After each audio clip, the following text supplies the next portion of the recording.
Hello and welcome to the Soul Psychic Seer introductory class. This class will focus in on clear seeing. In it, when you actually take the class, this is just an introduction. You will be able to read auras.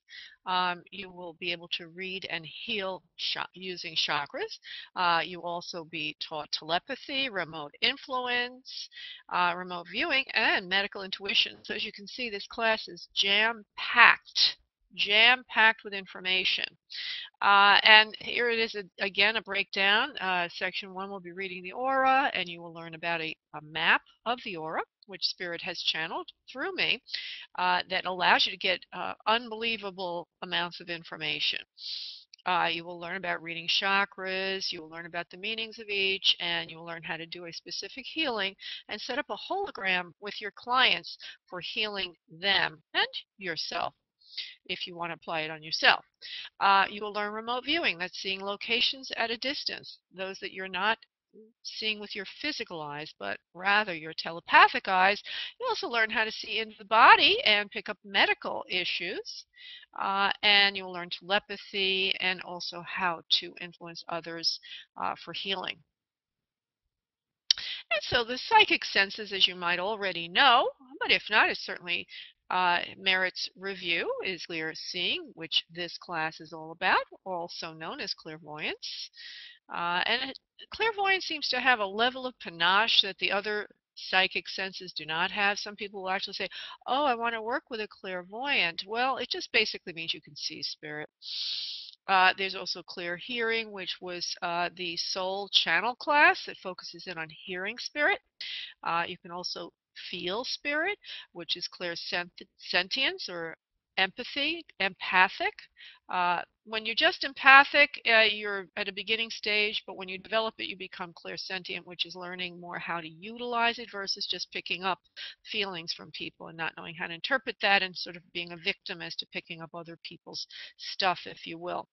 And also in mediumship, clear feeling, I just jumped down to number 5 here, is also tasting and smelling. And there's 2 types of clear feeling as well. One is feeling emotions, and one is feeling physical. So when you're doing mediumship, you will have different kinds of feelings. And then there's also clear knowing, which is called clear cognizance. I notice that more in my mediumship than I do with other parts of my psychic work, but each of them merits its own development. So here are some interesting soul psychic stories that I've experienced. One when I was reading an aura of a client. I saw an animal sacrifice in her aura. And indeed, when I asked her, she said she'd gone to someone, a Santorian, who had done an animal sacrifice to her, and she was told by her guides that that wasn't the best thing for her energetically.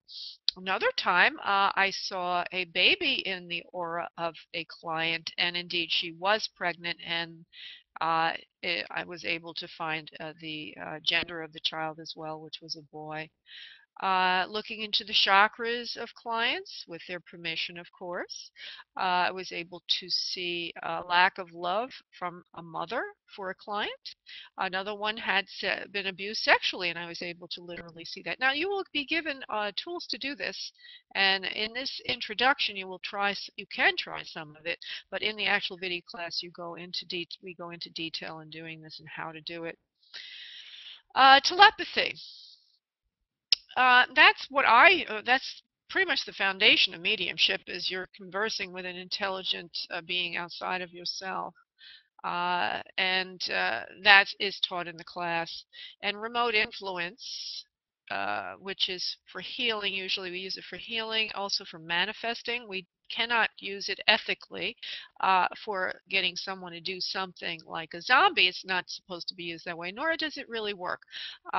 I have seen examples of it where someone was brokenhearted over the loss of a boyfriend, and she sent using remote influence instructions, and it worked for a period of time, but then the person stopped and went back to who he was, and it didn't work in the end. Now the aura. A tremendous amount of information is in the aura, and it's not just visual, it also has information for you.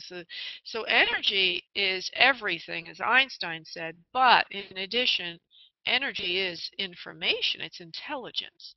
So the GDV scanner, which is a piece of equipment that's taken years of research to develop and lots of money, was used to scan my aura at one point.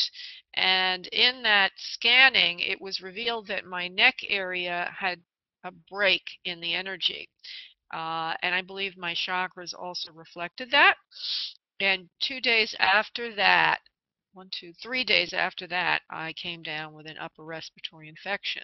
So it's extremely telling. The information is not just there as pretty colors. It actually means something about the person for whom it is. Now, how does a soul psychic work? How do I work, for example? Uh, Now, I've talked, if you've taken any of my other intros and or classes, I talk about what I call the love formula. I like to use LOVE for an acronym for the steps to do spirit work. It's very succinct and helps you remember it.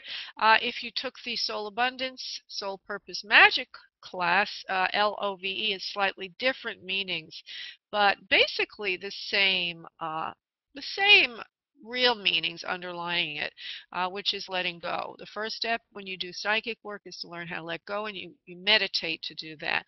I practice, or I prepare for at least 15 minutes before doing a client session with an intense third eye meditation. The second letter of the word love is O, and it stands for open in prayer. And I always use a prayer that recites exactly what I want to happen during the session: healing, working in love and light, disengaging energetically when I'm through, and so on and so forth. Then I do a vibrate in alignment step. That's the third letter of the word love is V, and it stands for vibrate in alignment. And during my meditation, I will connect with the energy field of the subject of the reading. And the last letter of the word love stands for E, and that stands for entirely receive your messages. And sometimes that is not very easy to do, because sometimes the messages could seem a bit strange, but the more you do that, the more you will get. So how do I read an aura? Well, after I've done all those steps, I will imagine an energy field around my client. My client does not have to be local to me. It's a big mistake. A lot of people, I guess psychics to do it as well when they're training. Maybe they don't know, but I have clients or potential clients call me and say, well, I want to work in person. I says, well, it doesn't matter. It's energy. And energy it's just instantaneous. It's transferred anywhere. It does nothing to do with where you are at, nothing to do with being local to your client. So I imagine an energy field around the client, and then I look in certain locations. Like, for example, this location would mean something on the subject's aura, which would be their upper, actually left area. This means relationship with the opposite sex, for example. And if I focus on there, I'll see things. I'll see information. Uh, Perhaps I might see the color red, which would indicate that there's some kind of stress going on with the opposite sex, uh, with a person of the opposite sex to the subject of the reading. Actually, this area is men, this area is women. So if I was reading a man, I would look in this area to see what's going on with him and women. Or if I was reading a woman, I'd look in this area for relationships with men. But if they were homosexual, then I would use the area that was their sex. Um, so I interpret the colors in the location. The spirit will also give me past, present, future, a whole gamut of things, karmic issues, you name it, because really it's just a guideline, and spirit is going to channel with the colors it's presenting to you or me. And I report everything I get. Okay, and this is all given to you in great detail in the class. And also I work with chakras a lot, and that will be in the class also. How to read chakras. Wow, the information that can be obtained in a chakra is shocking. Um, because each chakra, each energy portal in your body, as you can see here, they are, each of them holds information at a soul level. Soul level. So the aura is more like what's going on today, and the chakras are more like everything. What you're running karmically, what you've experienced in your life, but mostly what's happened or what's happening now so that it can be cleared. I've found sexual abuse in the chakra, sacral chakra. I found everything. As a matter of fact, sometimes even though sacral chakra has to do with sexuality, I might have found sexual abuse in the solar plexus because it affected that person's sense of self-esteem. It all depends where spirit wants to go with it. So you have to be very open to accept whatever comes through. So this is just a broad stroke of how you can use these tools, and the class focuses in on giving you the tools and encourages you to apply them in ways you may never have thought of. So this is how I would read a chakra. I imagine the chakra of the client. Let's say I go to the root chakra, which I usually start with the root and then move up from there. I only use the 7 basic ones. But I imagine if you used all the other ones, you'd get additional information, but there's enough in the 7 to get truly astounding and transformative results. So if the root chakra is supposed to be red and I see other colors in it, I might see orange in there, I would interpret it. Orange is the color of sexuality and of creativity if it's in the root chakra, which stands for security, sense of security and groundedness to earth. I might say perhaps this person has a sense of insecurity about their creativity or their sexuality. So you see how you start to cross-pollinate the definitions. But the way it's taught in the class is it's broken down, and you learn each little aspect of it before you start to cross-pollinate or combine everything. And so that's what I see when I look into a chakra. I could see anything. Here's an example. If I saw an axe in the sacral chakra, I might interpret that to mean this person's creativity feels all chopped up, or there was some kind of a problem there. Or perhaps it might reflect their sense of sexuality. Maybe it's like they feel hacked away at. Usually, though, I would actually literally see a scene, and it would be more descriptive than that. And you would as well. Spirit doesn't leave anything to chance. And here's something about remote viewing and telepathy. Once I worked with a client who wanted to sell her condominium, and so I used all the love steps, and I was able to see into her apartment. We were working on the phone. I wasn't there physically. I could see each room, and I was able to, with the help of Spirit, make suggestions of what she needed to do to her apartment so that it would sell quickly. And she did them, and indeed her apartment sold in record time. And that was during a real estate recession, so it was really a big deal. So you could try to do this with a friend. Let's right now, if you'd like, or you could stop the video and let me just go through the steps, and then you can stop the video and do it. You need to get yourself a friend, and your friend has to hold a picture. A picture you don't know about. You don't know what's on the picture. They're hiding it from you. And then you would get very relaxed and ask your friend to telepathically transmit that picture to you. You just sit there and you wait and see what you get. And you might be very pleasantly surprised to discover that you were able to get something specific on that picture. And it's really quite amazing, quite astounding how this works. You really can see something without seeing it with your physical eyes. It helps a lot to believe this, but I didn't really believe it when I started. I just was astounded to find out that I could actually do it. Another little thing I want to say here is remote viewing is not the same as remote influence. I do get sometimes prospective clients who want me to do remote viewing, but they really want remote influence, which I will talk about in a moment. But remote viewing is seeing another location or seeing something like a picture that you don't see with your physical eyes. You're picking it up from energy. Medical intuition, again, astounding what you can get if you try and if you follow structured steps. So I will follow my love steps, LOVE, let go in meditation, open in prayer, vibrationally align with the subject, and entirely receive. And I will see into the body of my client. Yes, I will.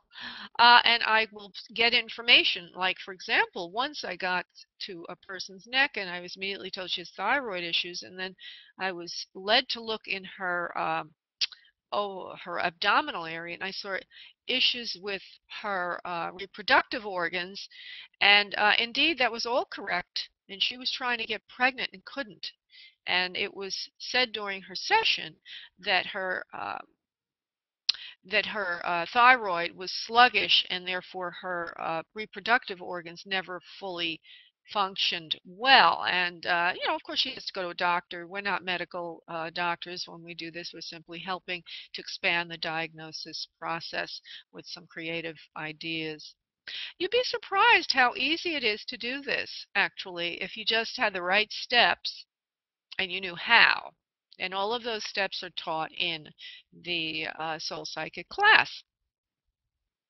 Remote influence is kind of interesting. Usually I get people calling for this, calling it remote viewing, and wanting me to influence the actions of another. Well, that's not a good use of it because that's unethical. And plus, you really can't get somebody to do something they don't want to do. It may work a little bit, as I have experienced, but inevitably that person will turn back to what they really are, just as you cannot hypnotize someone to do something they don't want to do. So remote influence is like a form of hypnosis, but it's done without the person receiving it necessarily knowing. And maybe that's why some people think it's unethical. But if you were doing it for healing and the person knew that you were sending them healing, I think it's a very wonderful tool. So this is how you do it. Again, I would prepare with the love formula, let go in meditation, open in prayer, vibrationally align with my client, and then entirely receive what I need, become open to the process. And I would hold a picture of that person in front of me, a physical picture. If I didn't have a physical picture, I might have one on the internet or what have you, or I might get a description of them, or I might just use a shell of what I think they look like. And I would send from my third eye into their third eye a very simple healing suggestion, like John heal, and allow them to receive that on a subconscious level. And then their body will go about healing if they're willing to heal, if their soul is ready to heal, if there are karmic issues that can be brought to the front to obliterate, to unblock, to heal. So you're basically encouraged. It's like a very, very concentrated form of prayer is what it is. You can use it also for manifesting, but that will be taught in, all of this will be taught in more detail in the actual Soul Psychic video training course. But you could try this now. All you need to do is the love formula, let go of meditation, and that's described in more detail earlier in this video. Open in prayer, and the prayer is given to you earlier. Vibrationally align with your subject, your friend, whomever it might be. Have them have a picture of the subject for you, or if it's them, have them provide you a picture of themselves, uh, and then simply entirely send the message for 15 minutes. So if you're trying to help your friend heal, you'll send Mary heal from your third eye to her third eye. If it's for love, maybe you want to heal a relationship with someone. Maybe, for example, Mary just had a terrible breakup, and so you might send to Mary, heal, or Mary is love, so Mary could feel loved herself. There's all ways you can use this. It's a very simple process, but a very powerful process. So the next steps for you is to go to spiritmediumcoach.com and sign up for the class. It's something that you'll own, something you can use over and over again for certainly less than it would cost to be with me for that time, but yet you get to play it over and over again. Very, very reasonably priced. And within the class, you will be taught exactly what prayer to use, how to meditate, how to heal, techniques and building exercises. It will develop you from one level to another. And just go to mediumcoach.com. Go to the bottom of the page and you'll see the order form for the Soul Psychic class. There are other classes on that page, such as Soul Purpose Magic or Soul Abundance. There's also the Soul Channel class and the Soul Medium class, and each of them is set up the same way. So I want to thank you so much for listening. Oh, and one other thing, anything that you order, you can always order coaching from me to complement it. Again, you're saving money here, because if I had to teach you everything that's in that class on a one-on-one basis, it would cost you a lot of money. So basically, you learn through the video, and then you just hire me for the time you need. And the other advantage is, if you were to take a class in person, okay, usually you're not going to remember much of it when you walk out. It's nice you get a little bit of practice in the class, but the concepts, you won't remember most of them. And when you go to work with people on your own, which is really how you develop, you really have to work on a regular basis with others, you probably will forget most of the tools that you were taught, and you'll start to fumble. So this is a very nice way for you to have the tools that you can always reference back to. Again, thank you for listening. Bye.